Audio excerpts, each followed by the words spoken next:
Hello friends, this is Adam with Movie Guy 365, and today I'm going to go over what I feel are the top 5 most underappreciated movies in the Marvel Cinematic Universe.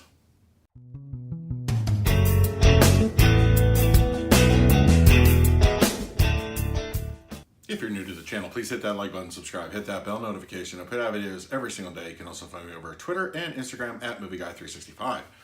Okay, we are fast approaching Avengers Endgame. We're under a week now. So I'm sure a lot of you have been out there exploring the Marvel Cinematic Universe in either Blu-ray, digital, 4K, whatever. And, I feel overall the Marvel Cinematic Universe is very much a success. But that's not to say it doesn't have its films that are a lot of people think that are just not as good as they should be, or they're kind of bad, or, there are some little bits of reasoning behind why this movie doesn't work as well as it should.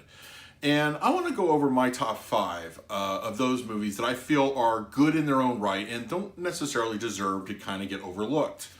And, of course, this is a very subjective list, and everybody's going to have something different. So if you have something in your mind that you feel is underappreciated in the Marvel Universe, go ahead and let me know in the comments. But for now, this is just going to be my list, and I'm going to give you little explanations as to why I feel that they're underappreciated. Also, I just recently wrapped up my Avengers Endgame countdown series, so I'm going to go ahead and link those videos at the end of this one if you want to check out my thoughts on each individual movie. And I touch on this in some of those movies that, while I feel it kind of, gets not the hate per se, but it kind of gets overlooked, or, underappreciated is the best word I can imagine here. So these aren't really in any particular order. These are just 5 movies that I feel, I think are better than what reputation has for them. My number 5 is Captain America: First Avenger. I really enjoy this movie. In fact, you're thinking, well, wait a minute, why is this underappreciated? Because a lot of times it gets compared to Winter Soldier and Civil War, which I feel are superior films. I mean, they are leaps and bounds above, in my opinion, what Captain America: First Avenger. But I still feel Captain America: First Avenger is a good movie in its own right. It needs a little bit more in the middle, as I mentioned in my countdown video. I think they're missing a few things as far as I think they should have taken out the montage aspect of the middle act, because he gets together with the Howling Commandos, and literally it's a montage, and then we get to the scene with Bucky in the train. They wasted that whole segment, in my opinion. I think if they would have fleshed that out more, it would have been a more full film. But I give Joe Johnston credit. I mean, I really do love the movie.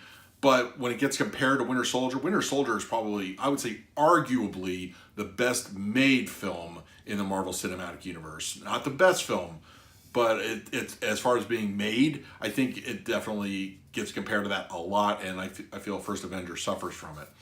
My number 4 is going to be the original Thor. This one I feel gets a lot of overlook. And, this being a Phase 1 movie, it's supposed to, there are a lot of misses in Phase 1, believe it or not. It's not everything was Iron Man, the original Iron Man. Hell, Iron Man 2 wasn't even the original Iron Man. But I feel that Thor does get overlooked. It was directed by Kenneth Branagh. I feel he brought a really cool aesthetic to Asgard. And it's just, we get a good classic story of Thor learning to be worthy. Yes, it does have a problem in the third act. They rushed the entire destroyer fight. That was a tragedy, in my opinion. That needed to be fleshed out more. The Warriors 3 could have used a little bit more screen time. But yeah, I do feel overall that the original Thor still works. If you go back to everybody, and I would exclude Robert Downey Jr. from this. Everybody's solo effort first movie is not always going to be the best.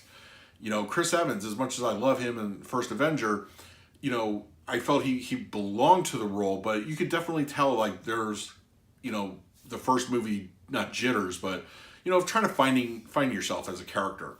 But he did I think he did better than Hemsworth did in Thor, but I do feel that Thor was a good movie in itself. I really enjoyed it. There was a lot of aspects to it. As I said, the destroyer fight, and of course we got Loki. A lot of people forget that. Loki first appeared here.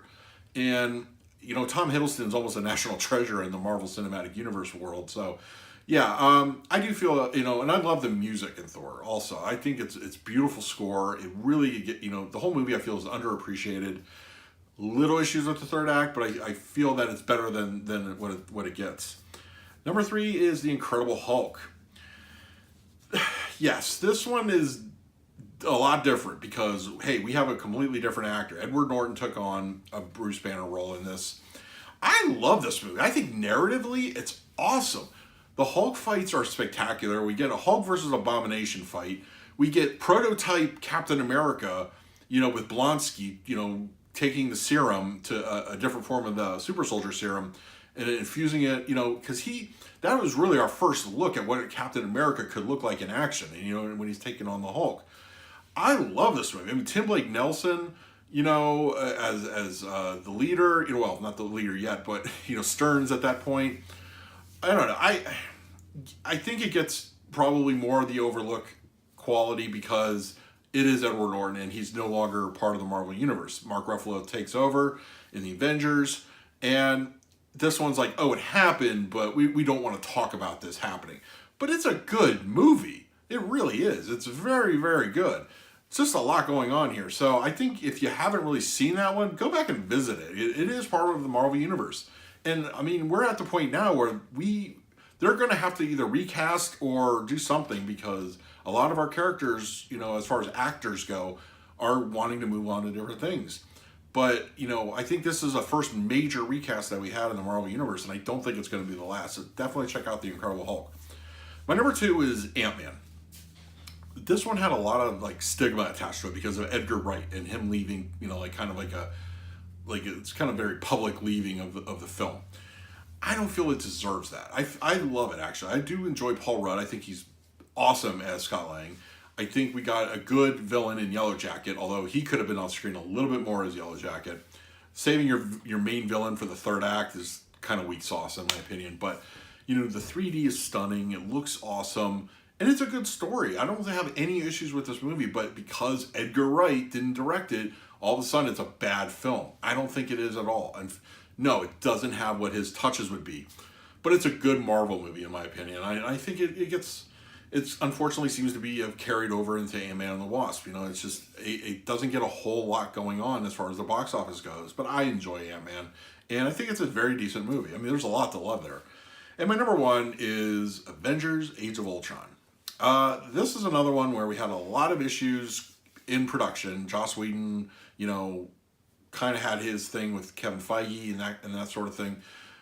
And yes, it has a few, missteps as far as narratively. I feel Ultron wasn't as sinister as he could have been. A little too jokey. It didn't really work for me.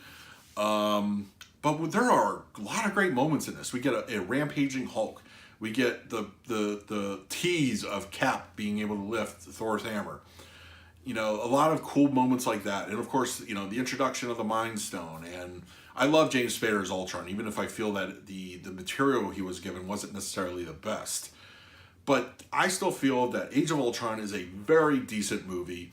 And yes, it kind of is less, it almost feels like less stakes in this one because you got the whole, alien invasion from the first movie, so this felt a little less, I know the whole, flying, city kind of thing, but I still feel that Age of Ultron definitely has a lot going for it. Whatever I don't like about it, it doesn't bother me. It's just kind of just off to the side, but I really think that Avengers Age of Ultron is very underappreciated. I don't know, maybe with Endgame, people are going back and revisiting it because it does have a lot of lore tied to what we're seeing with the Infinity Stones. But, that's pretty much going to be my list. So let me know in the comments what you think is your most underappreciated movie in the Marvel Cinematic Universe. And in the meantime, please like, subscribe, hit that bell notification, put out videos every single day. So until next time, this is Adam with Movie Guy 365. I will see you at the movies.